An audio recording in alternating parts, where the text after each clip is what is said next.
This team is scary and not in that way. Everybody's automatically look at this roster and they be like, "Oh, we got this. This gold is our gold." Right. It don't work like that. Nah. And so they're scary to me because of that. Everybody's expectations of, we have expectations of winning the gold. Of course, we invented the game, but everyone thinks that this is going to be a clean, easy sweep. Cakewalk. Man, we play. We know it ain't going to be that, right? And so I personally, by being there, being in the locker room, being on the court, I don't look at the Avengers no more. Like when they first got announced, I was like, damn, we bringing it. Yeah. Now I look at the challenges, the mentalities of all these Avengers, because now it's about to get real. And they're going to have to find out in a short period of time, that will play and not play is going to have to figure out how to be a star, but in the role that you have to play for the team, for them to be successful. And you know how hard that is?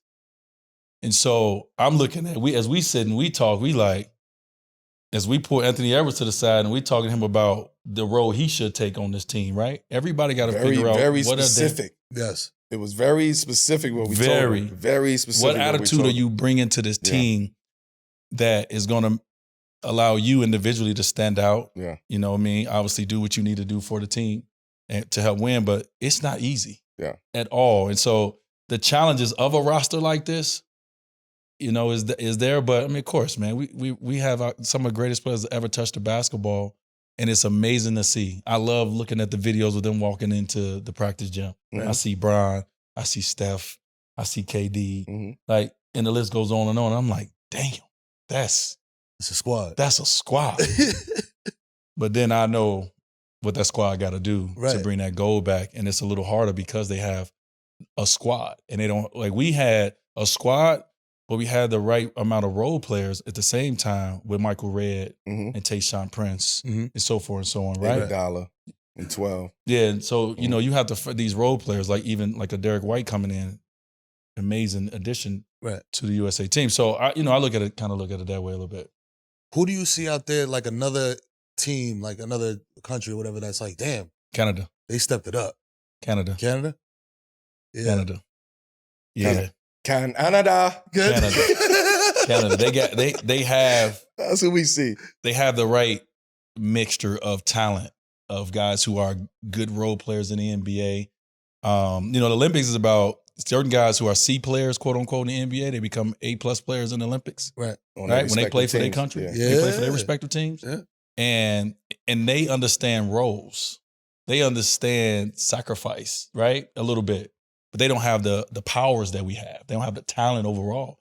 But Canada, they got 7 dudes that's in the NBA rotation roster. Yeah. MVP conversations. They're going to be there.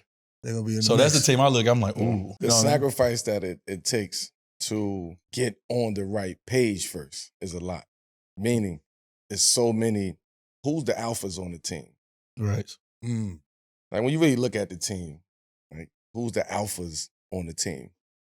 If you had to ask somebody who's going to take the last shot, even though it shouldn't come down to a last shot, but that shouldn't even be the thought process. But let's just take that question of what's circling around. Yeah. Who's going to take the last shot? Everybody.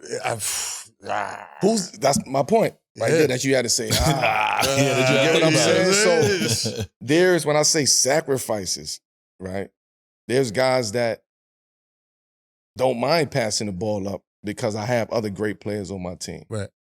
There's guys that I would want to see put the ball in their hands when you need a bucket. Yeah. Right? It's very specific. When you need a bucket, you need a 3. Very specific guys that you go to. And the thing I like about this team is somebody like Bron. And this is what we're talking about Anthony Edwards. With Bron, when it comes down to it, he's gonna dictate the game on what's happening. Yeah. Right? So if the game is close, everybody thinks, Bron is going to take the last shot or he should take.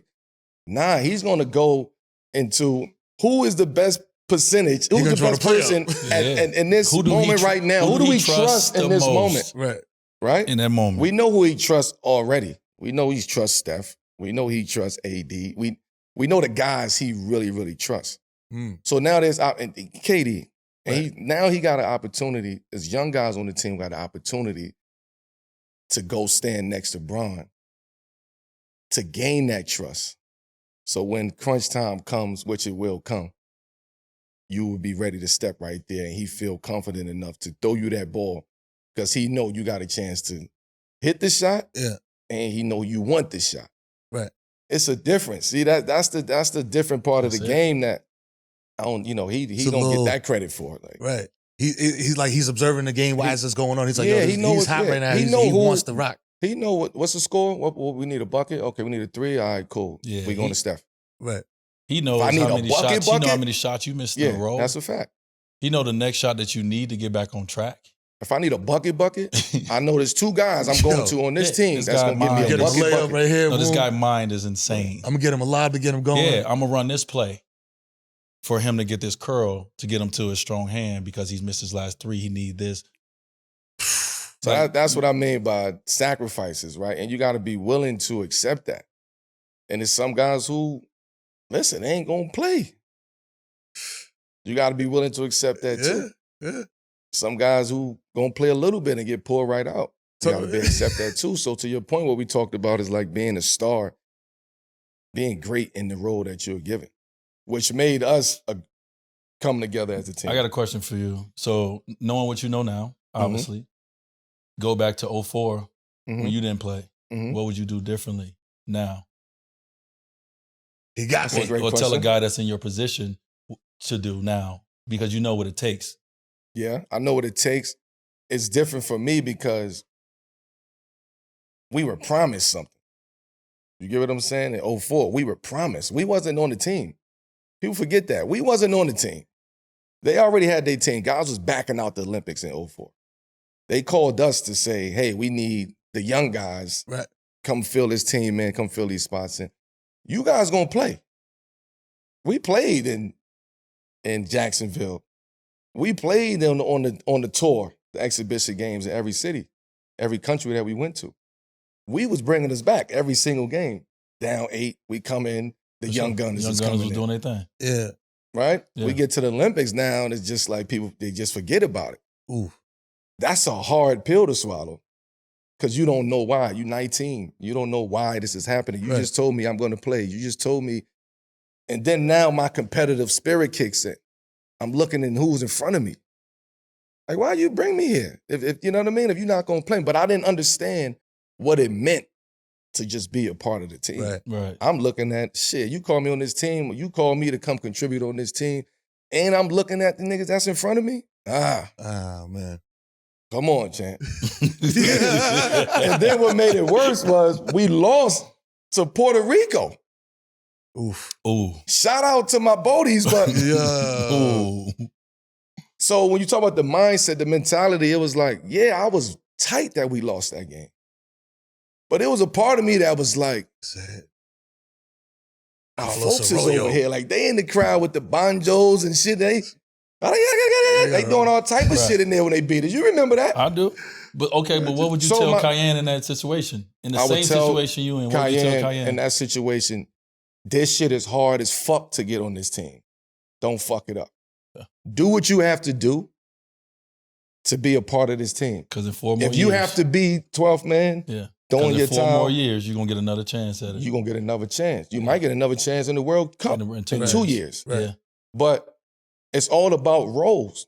That's what I'm saying, be the best player in that role. And that's something that I didn't understand that. So you be the best player in that role. If that's USA team need role player, it needs somebody who's going to be cool on the bench, not playing. And we didn't know that. So this is what you asked me what I would tell him. Yeah. That's what I would tell him. Okay. So it's not a team of Avengers every time. Right. It's the team that they put together that fits the best. Right. So sometimes it ain't about putting the best scorer out there or the best. It's about who fits. Who play well with D-Wade? Do D-Wade play well with this group of 5 right here? Right. Maybe not. But you know what he gonna do? He accepted his role and said, fuck it, coming off the bench. He asked to come off the bench. And 12, I asked to come off the bench because I already knew what to expect.